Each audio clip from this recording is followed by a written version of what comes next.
జనం గుట్టిగా కూర్చొని 500కో 1000 రూపాయలకో ఇంత తాగుడుకు అయ్యంగానే ఓట్లేసే వరకు. కానీ మన సామాజిక ఆర్థిక విద్యా వైద్య పరిస్థితులు మొత్తం బుందబెట్టి ఎక్కడికో పాతాళానికి తొక్కేసే సిచ్యువేషన్ వచ్చినాయి. ఇలా ప్రైవేట్ యూనివర్సిటీస్ కంప్లీట్గా వచ్చినాయి. అసలు కనీసం రేపు పొద్దుగాల ఫీజులు కట్టి చదివించేటువంటి పరిస్థితి పేద కుటుంబాలలో లేదు. చదువుకు శాశ్వతంగా దూరం చేసే సిచ్యువేషన్స్ తీసుకొచ్చి పెట్టింది. కాబట్టి సమగ్రంగా ఈ కంప్లీట్ కులగణన జరిగే క్రమంలో ఇక్కడ కూడా పాయింట్ ఏంటంటే ఇప్పుడు ఈ బీసీలది ఎస్సీలది ఎస్టీ వీళ్ళదే లెక్క కడతామని అంటున్నారు.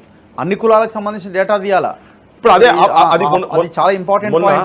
అదే అంటున్నా, మొత్తం అందరిది చేస్తానే కదా. ఇప్పుడు 1% ఎవరున్నారు, 1% వాళ్ళు ఎవరు, ఏ కులాలకు సంబంధించినటువంటి వాళ్ళు, వాళ్ళ దగ్గర ఏం వనరులు అంతే కదా. ఇప్పుడు అంత డిస్ప్రపోర్షనేట్ గా ఒకటేసారి అసెట్స్ అదాని అంబానీల దగ్గర 6000 కోట్లు ఉన్నాడు. 10 ఏళ్లలో నువ్వు లక్షల కోట్ల దాకా ఎట్లా సంపాదిస్తావు? నువ్వు గంటలకు నీకు ఒక గంటకు 200-300 కోట్లు సంపాదించే సిచ్యువేషన్స్ లలో ఉన్నారు. నిమిషాల కాడికెళ్ళి కోట్ల రూపాయలు సంపాదించే స్థాయికి